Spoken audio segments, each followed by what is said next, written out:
the more. So anyway, that's that. But you were asking another question. I think the pandemic will make people uh, more appreciative, more grateful, uh, maybe not rushing so much to do everything, maybe to think a little more about the ways they acted before and Mm. the way they may want to act now. Thank you, Charlene. Thank you. Marla Chislovsky.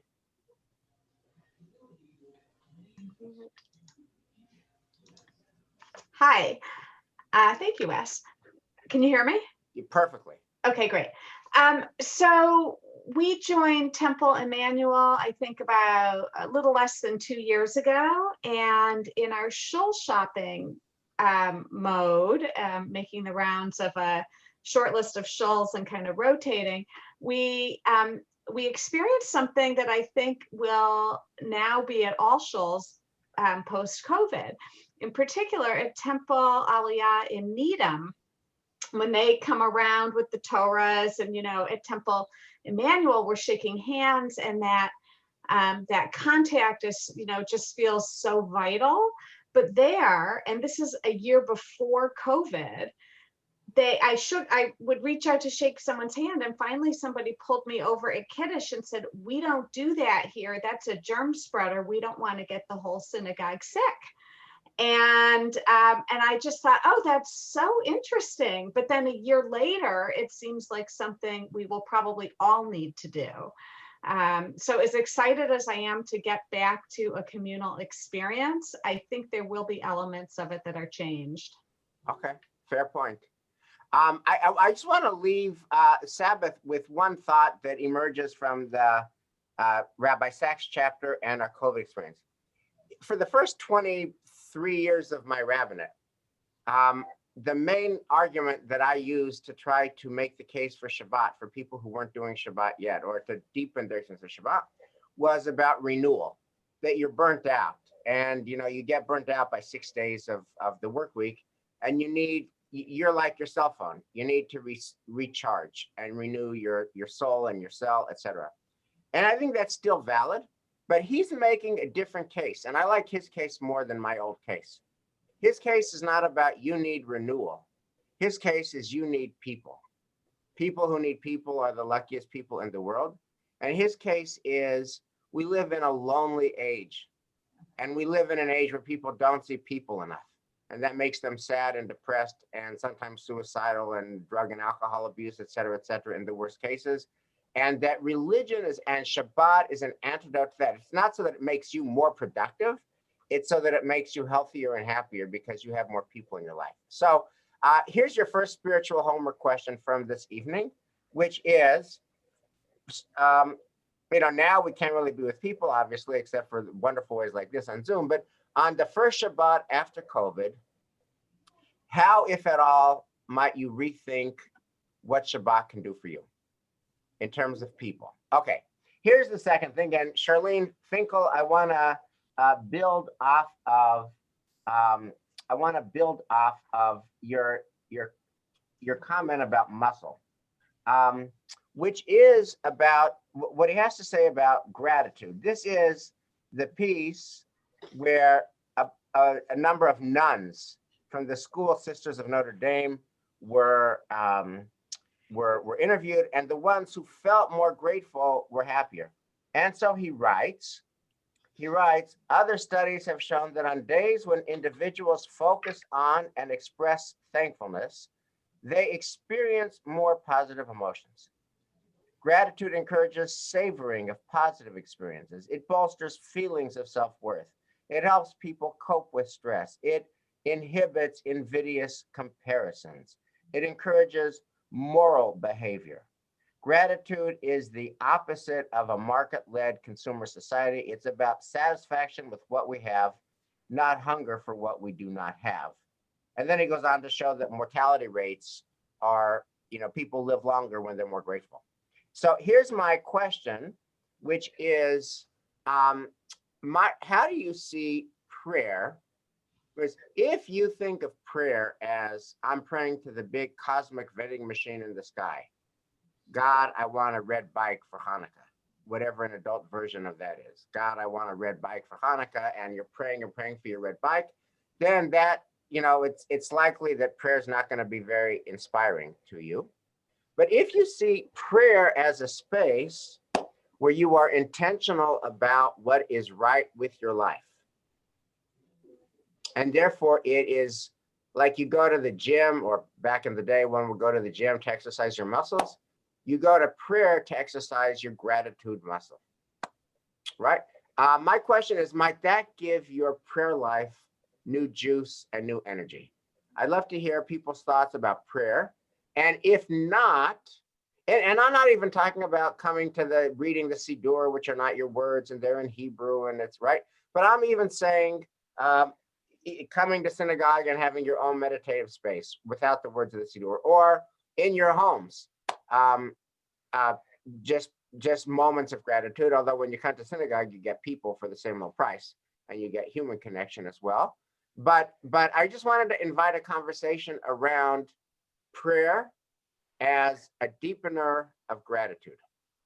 And I'd love some thoughts and comments there. And by the way, if it doesn't work, I'd love to hear. What's really helpful is what blocks you. What is it about prayer that, again, it reads well on his page, and he's Rabbi Sachs, and he's just amazing, and he writes amazing, and it's beautiful, but it doesn't work for me. That's really helpful. I want to know, what is it about it that doesn't work for you? So please volunteer to say something in the chat, and let Sean know, etc.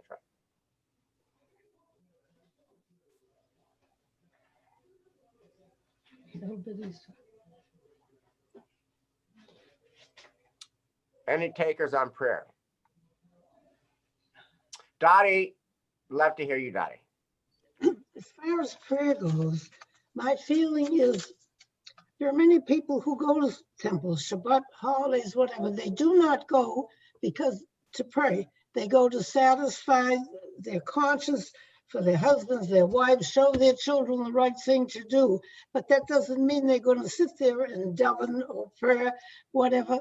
But prayer is an individual thing. I don't believe that if you want to pray, if you can't get to temple like now, you can do it in your house. You do what makes you feel good. It's being in temple is a cohesiveness, and you feel like you're all one. And but prayer, I think it's an individual thing. You have to want it, and you have to need it. Okay. Your life. Individual thing. So let me hear from some individuals. Thank you, Dottie. Stacy Grossman, tell me about your prayer life and if it's relevant and helpful to you. Hi, thank you. I do find prayer to be incredibly helpful. And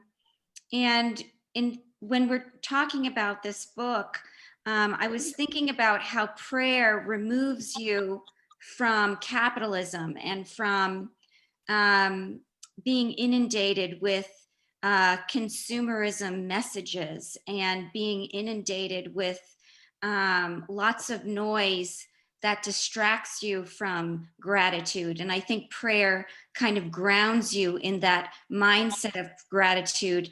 And it also, for me anyhow, prayer connects me to those that I care most about, to people who are with me physically praying with me, but also to people who are not physically with me, and who prayed and davened and said the same words that I'm reciting daily. And so I think there's some continuity in prayer, and there is some connection to history, and also a connection to the future. And it also removes you from all of that noise that distracts you from what's really important. Mm-hmm. Stacy, thank you. Could you say a word about your prayer life in the pandemic? Have you been able to accomplish some of those spiritual aspirations you just articulated? Have you been able to do it in your home behind a screen? Yes, and I'm going to admit something that maybe is a little embarrassing, but I like to go to morning minyan, but I don't like to wake up early in the morning to get there. And I stream it, so I don't join through Zoom. I watch it through streaming, and oftentimes I'm still in bed when I'm davening and praying. And it's been really lovely. I mean, it's been so freeing to hear all of my friends' voices and to see Dan and you and to, to be a part of the morning minyan, but to still be in bed on my time clock. Okay. By the way, I think this is for a future class. I think we don't know, the Jewish world doesn't know, we don't know, Temple Man does not know when we're back on the other side of coronavirus, the extent to which many people might just prefer to still be home because it's easier, it's on their time, they don't have to dress up, et cetera, et cetera. There's a lot we don't know and a lot to be determined. Serene, you were kind enough to offer to share some words. Yeah, I very much believe in prayer. But I think perhaps because of my upbringing, which was a much more Orthodox upbringing, I have some lingering issues with organized prayer. I just felt like the way I was raised, like I didn't really buy into it. Perhaps like other family members did. And so I was always considered the outcast. And so I still struggle with it, even though like I believe in it, but I feel like I had to come to it more on my own as opposed to parents who are like, this is how we observe it, and you need to follow in our footsteps. And in your adult life, have you been able to create different contexts that work better for you for prayer? Yeah, 100%. Yeah, okay, good, Serena, good to see you. Nice and Sebastian, you're kind enough to offer some words.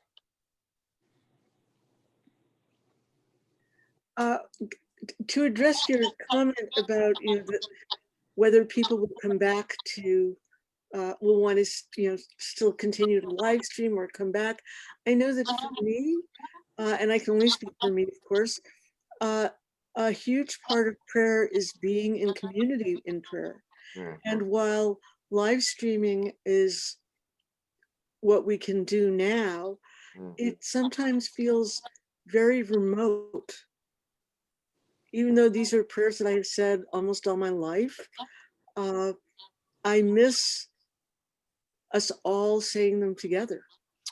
Thank you, Anne. And the energy of that. Thank you, Anne. I want to close off the prayer conversation with one last question for you. If anyone is comfortable sharing a time when prayer was really urgent for you. In other words, minyan is a lovely thing. I go to minyan all the time, and Shabbat morning is a lovely thing, and I go to Shabbat all the time. But that tends to have, typically it tends to be a comforting routine and a comforting structure and seeing your friends and in the same space and in the same seat. Lovely, wonderful. But I'm asking about a different experience. Has prayer ever been urgent for you? Like, you know what? You thought like, you know what, God, I think I'm out. God, I'm out, or I'm close to out. I think I'm out.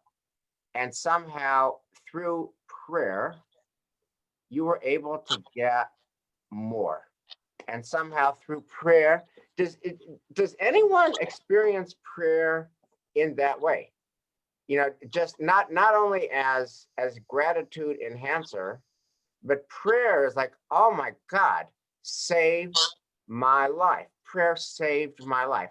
Anyone ever have that experience that prayer saved my life? I couldn't have survived without prayer. It's not about the tuna, and it's not about the bagel, and it's not about the friends, and it's not about the comfort. It saved my life. Has anyone ever had that experience?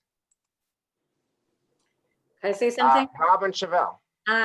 So I wouldn't say that it saved my life, but there have been moments when I felt more connected, only just being there, and not anything crazy is going on, just being there and praying and just feeling closer because nothing's going on, and it enables me just to feel that connection. So there have been moments like that I haven't gone there just because, gosh, I need this, please, so much. It's more like, thank you for just the gratitude every day, and that has brought me closer. So it's groundedness and gratitude and serenity. Great. Thank you, Robin. Aviva Shoyer. If you're muted, my friend.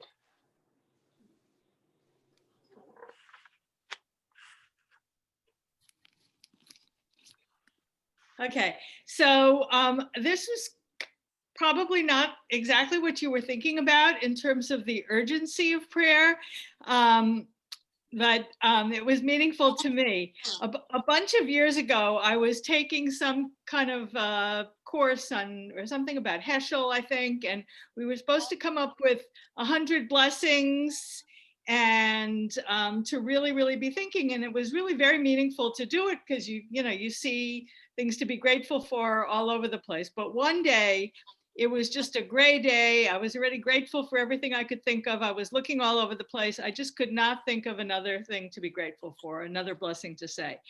And I went driving to a bank, a drive-through thing to get some money. And it was such a gray day, and it was such an ugly alleyway. And there was a pigeon there that was ugly also. And I just could not think of anything. And I said, what is wrong with me? I can't find anything to be grateful for. And then the teller, passed me money through the window in an envelope. And on the envelope, it said, God bless you. And it just, to me, that was like, the power of gratitude and the power of prayer, how it comes back at you. And it was just really magical. Well, Aviva, thank you for that. That's a perfect way to close the prayer piece of this conversation for the following reason. I'll get one more comment from Steve, which is most of life, I find is pretty gray, especially if you live in New England. November, December, January, February, March, pretty much April's rainy. It's gray, gray, gray. Throw in a pandemic, throw in sickness, throw in financial stress, throw in work issues, throw in somebody you love is sick. It's gray. So I think that prayer hits its stride when it helps us with gray days. When we're in Disneyland, literally or metaphorically, when we're in one of those blessed spaces where it's beautiful and sunny and etc., maybe then that's nice to pray and be grateful. But having a God bless you in the middle of gray, when a pigeon is doing what pigeons do, and it's that kind of day, and you can feel somehow restored, and that to me that's prayer on its most useful day.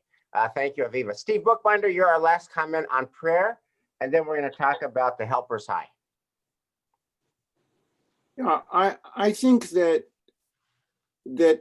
prayer is often about gratitude, but it's often also in the process of just thinking about what's going on and needing, and I need often clergy, in particular you, Michelle, to give me some boost, a booster shot. To get through what we have to get through. And so I think that teaching and learning is prayer. And I think that music is prayer. And music has really sustained me. Bob Dylan has sustained me. And Elias and Eliza have sustained me, and Michelle and you. So I think that is the form of prayer that I take. I don't think so much about God. I think about, I don't know whether I believe in God. It's like I believe in all the rest. Yeah. The learning, the opportunity to interact, the warmth, and obviously I miss the warmth of the kahal, but I have some confidence that that will come back. But the other day I said, Yahrzeit, in the morning minyan. And I really did feel present with a lot of people who talked after the minyan was over. Yeah, that was yesterday. Yeah, that was Tuesday. Tuesday, yeah. Yeah. And so I think that all of that is what creates a community. Thank you, Steve. And I think that it's hard when we have 1,200 families to always have that community. We have sub-communities, but I'm grateful for the learning. I'm grateful for the music. The music puts me in the mode. And I'm grateful for people like Ralph Eisberg who helped maintain the chapel minyan and who called me to be part of that and to daven. And when I daven, when I lein Torah, for example, there is nothing else in my head, which is hard in my case, because I always have a lot of things swirling around. And I think that's what prayer and music and learning do. The other day, I've been around a long time. I know who the courtesans of, Jacob were, but I learned and I felt for the courtesans of Jacob and their sons. So that's what I'm grateful for, and that's where prayer comes in. Thank you, Steve. Thank you so much. So far, just to recap where we are, Rabbi Sachs is teaching us in this important chapter, you cannot buy happiness on the open market. Whatever you buy on the open market, there's somebody else who's got more, they're richer, it's bigger, it's faster, it's newer. Plus, you'll get bored with it and it's not going to make you happy. The more you own, the more you've grown. Happiness is not from the market, it's from moral dimension. He talks about relationships. He talks about Shabbat as a way of deepening relationships. He talks about gratitude, and gratitude is a muscle that we can exercise. And then his third thing is very powerful. I want to end on this note, and I want to give you a little bit of a Devar Torah. It happens to be in our weekly reading this week, and I think it's just one of the it's one of those verses that is just endlessly important. One of the top 10 verses, one of the top 10 concepts, one of the top 5 concepts in all of Judaism is in this reading, which I'll give you in a minute. But first, I want to read the piece from Rabbi Sachs. This is on page 110, 111. Alan Luke's author of The Healing Power of Doing Good, The Healing Power of Doing Good, and one of the pioneers in this field, has spoken about the helper's high. The helper's high, the feeling of exaltation or uplift that 50% of people feel when they help others. 43% report feeling stronger and more energetic. 13% say they experience fewer aches and pains. In other words, let me just pause here. Here's what he's saying, and this is just so powerful. When you help X, it's a double benefit. You help X, but you help yourself. By helping the other person, you help yourself. You have the helper's high, right? When you do a favor for somebody else, you just feel more whole. You just feel more strong. You just feel more pure, etc. So I want you to start thinking about that, the helper's high. And I want to give you a Devar Torah. This is of nuclear power, in my personal opinion. I just think this is so powerful. And I want to ask you to think about it. So Jacob wants Joseph to find his brothers. And Joseph goes to Shechem and he sees the brothers. Or he goes to Shechem to find the brothers, but they're not there. And so he sees a man in the field. And it's in Hebrew, it's Ish Toeh Basadeh. We don't even know this guy's name. And Joseph says to this man, hey, I'm looking for my brothers. They're not here in Shechem. By any chance, do you know where my brothers might be? Did you see a band of brothers? And this nameless man in our reading this week says, oh yeah, they're in Dotan, go that way. And Joseph says, okay, thank you. And Joseph goes that way and he goes to Dotan and he's promptly thrown into the pit and promptly sold into slavery, which means that it was a nameless man, a man in the field, that was responsible for, that was a linchpin of the whole Jewish story. Joseph getting sold into slavery, being in the position where he could become viceroy of Egypt, being in the position where he could bring his brothers to Egypt during the famine, which set the stage for the descent into slavery, which set the stage for the Exodus, etc. All of this doesn't happen if the man in the field is not there, which means that probably if you looked at your life, there's some man in the field, some woman in the field that you had a episodic encounter with, a casual encounter. You just ran into them and somehow they changed your life, right? Like this man in the field changed Joseph's life and Jewish people's life. But also, and this is what I want to end with this, with the helper's high, maybe you're that man in the field. Maybe you're that woman in the field. Maybe you're that person. And everyone here, Hashem is very democratic. Hashem is very democratic. Hashem has given every person on this call the ability to have the helper's high. Hashem has given every person on this call the ability to have this kind of impact that could change somebody's life. So here is my question to you. I want to know if you could tell a story where somebody changed your life, where you encountered a man in the field, where you encountered a woman in the field, and they did a favor for you. They did a favor for you, and oh my God, your life has never been the same because of this person. Your high school math teacher, your fourth grade gym teacher, your whatever it was, your mentor that you had 35 years ago. And then I want to end the class with the question, have you been that person in the field for somebody else? And by the way, what opportunities has this pandemic created for you to be that person in the field? Okay, so first question is, have anyone want to tell of a case where you ran into a man or a woman in the field, and like the man in the field changed Joseph's life? And we don't even know his name. He's Ish. He's just a man. He's a dude. He's a guy. We don't know his name, but he changed Joseph's life, Jewish story's life, the history of our people. Did anyone want to share such a story of being changed by a man or a woman in the field?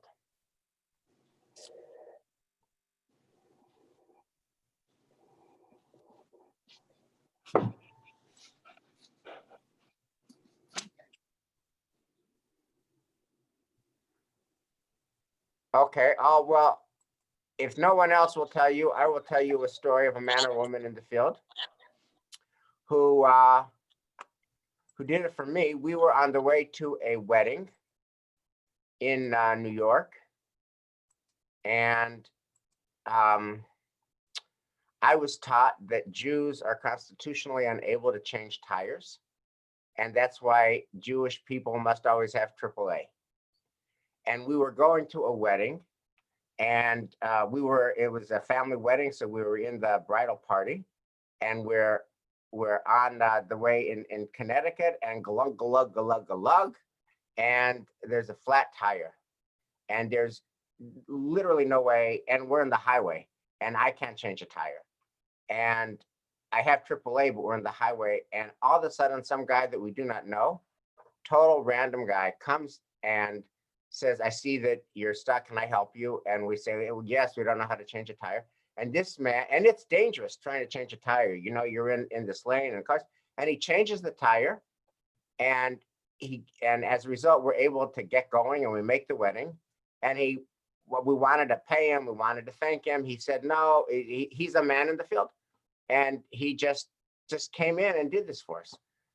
He's the man in the field. So it actually does happen. Bert Klein, you're gracious enough to say something. Just in the way of passing something along. When I had some issues a long time ago, I happened to be in Medford, and I grew up there, and the rabbi at the time said something to me. I can't even remember exactly what, but it changed. I remember it changed what I was doing. I mean, my way of looking at things.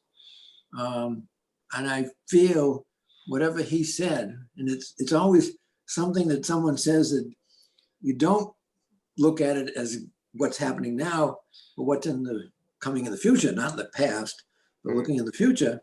He said something, and I think that would be a turning point, because we're not a totally religious family growing up or up to that point, but after that became more Judaica. And, I have to give him credit in that regard by whatever few words he said. So I don't know if you can say specifically a point where someone changes your life, and you don't know it, but it does change your life. Bert, thank you so much. That's a very powerful story. Thank you. Ellen is kind enough to share some words. Yes. Actually, I have two stories, two different people that made a significant change in my life and our life. So we sent our son to Hebrew school, and both of us did not come from families that went to Shabbat morning services. But in the synagogue, we were obligated that our child go to synagogue services at least once a month. So we would take our son, drop him off, and after a little while, his Hebrew school teacher met me somewhere and said to me, "Why are you dropping your child off? Why aren't you coming as a family?" So I slunk away and we talked about it. And from that day on, we went as a family to the point where our son would, after many years, said, "Why do we always have to be the last one to leave the synagogue after Kiddush?" But it made a significant difference. She pointed out what we should be doing. And it was a really big change in our lives. Secondly, we belonged to a Havarah, and one of the women, just as we begun the Havarah, said, we were sharing, and she said to me, "I wish you could see yourself the way I do." What did you take her to be meaning? Oh, it was very positive. I took it to mean that she was, you know how many of us are self-critical. And I think she meant I was too self-critical. Beautiful, Ellen. Thank you so much for that. Thank you, Ellen. Velda Shabby, you're kind enough to share some words. Sorry. My story is very similar to your flat tire story. I was coming back from a trip, and I actually took the subway because it came before the cab, and they're repairing the tracks, and I'm in Canmore, and I'm dying. My cell phone is dead, no power, and I have a huge suitcase, and some young lady, first of all, I don't know her from anything. First of all, she carried it all the way up the stairs, my suitcase. Then I said, my cell phone is dead and I really just want a cab. She said, "Well, let me get an Uber for you." I said, "Oh, I have cash. I can pay you, please." And she loaded I said, "Well, don't you have any place to go?" She said, No, this is really important. I'm just seeing a friend. And I can't tell you, out of the blue, for a stranger to just go out of her way, carry my suitcase, and then call an Uber. And, and I just was in tears. And so many opportunities now for so many people that are hungry at this time to help. It just, that story just stayed with me. And I'm glad there are so many opportunities now. Not that I'm glad about the pandemic, but I'm really glad about. Wow. That is a beautiful story, Velda. I hope all of us will be inspired to pay that forward. Thank you. We're going to take two last comments and then we'll close. David Diamond and then Fran Feldman is going to be our last person to share. David Diamond. Well, you posed two questions. What's happened to you and have you ever done it to someone else? And I was just making note of the fact that the man in the field didn't know what he did. And we go through our lives doing things and you don't know if you're the man in the field or not, but you could be. And my small story is my mother was in a bathroom in West Palm Beach about 30 years ago, chatting it up with another woman who said her daughter was selling her house in Newton. We were looking for a house in Newton. And 2 weeks later, we put an offer in on the house we've lived in for 30 years, which allowed us to join this community, to be on the Zoom, to go to Schechter, and all the things that followed. So, you call those coincidences, you can, or you can read something else into it. But, there are events like that, but they happen to us every day because it's all a matter of small deviations in our route. And they all add up. They don't have to be major inflections. They can just be a slight deviation, someone helping you pack your groceries at the grocery store, and you bring forward that love to someone else. Maybe you help them change a tire. I don't know. So yeah, so the man in the field did not know that he changed Jewish history. You're absolutely right. My question to you, back on that very wise observation, how does that make you live? Not knowing when you're going to be the man in the field, you don't know when you're going to have that impact. Therefore, what? Well, I think you have to be mindful, I guess, is the word for it. And be as mindful as you can, and be aware of that. You are in relationship with other people, no matter how transiently, be it the mailman or whomever is crossing your path. And if you're mindful and you see them as being fully there and human and present, I think that's what you can do. David, thank you. Fran Feldman, you're going to be our last person to share. Thank you. I would segue from what David said, is all too often we don't know how we've affected people, which reminds us in some ways to express gratitude, since we can go back to that theme, and be able to tell people honestly and to their face when we think of it, that how much they've affected us. A couple of women did that for me. Once I was membership chair of Hadassah, and I was relatively new in Palo Alto, and I was welcoming any new member who came through, and there was a woman who was a transfer from the Midwest, and we had a conversation on the phone. She was brand new, and she said, just by any chance, could you recommend a place where we would be happy to live in the area? And I thought about what she had told me about herself, and I said, Sharon Park would be a really good place for you to look for a place to live. And the years went by. This couple actually became benefactors for the Jewish Community Center in Palo Alto. It was named after them. And it was only, I guess, by chance that probably 18 years later, she came up to me at one point and said, I have to thank you for telling me about Sharon Park. It made our experience in the Palo Alto area so wonderful. It was a perfect place for us. You knew exactly what to suggest, and I really want to thank you for it. It was another time when I was running a study group for Hadassah, and I had a friend who lived on the next street, and she was a Jew, but she was a Jew, but she had married a non-Jew, and somehow or another, I got her involved in Hadassah and got her interested.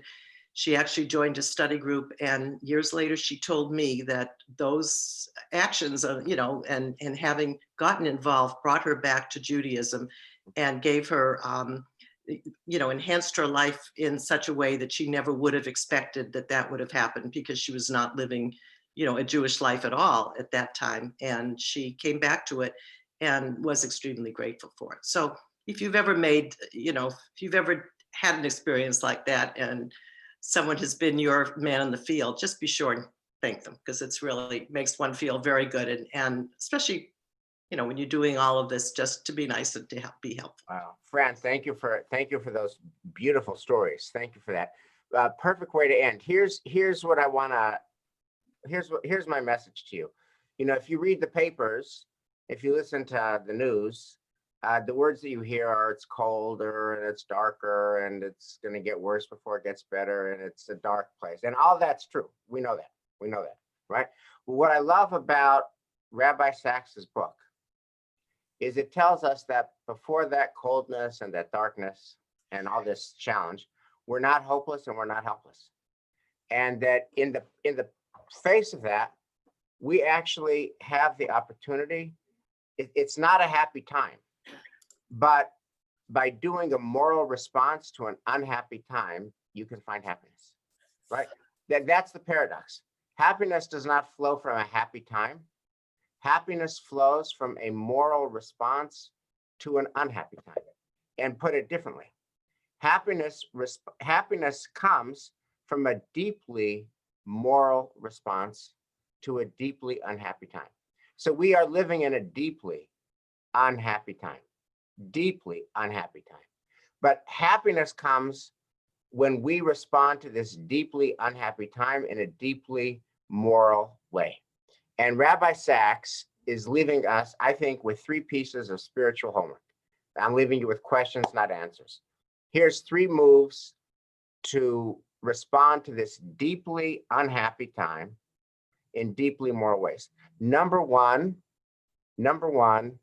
how can I deepen my Shabbat experience so that I will have deeper relationships? I want to go through life not alone. I want to go through life not lonely. I want to go through life with the people closest to me, knowing how much I love them.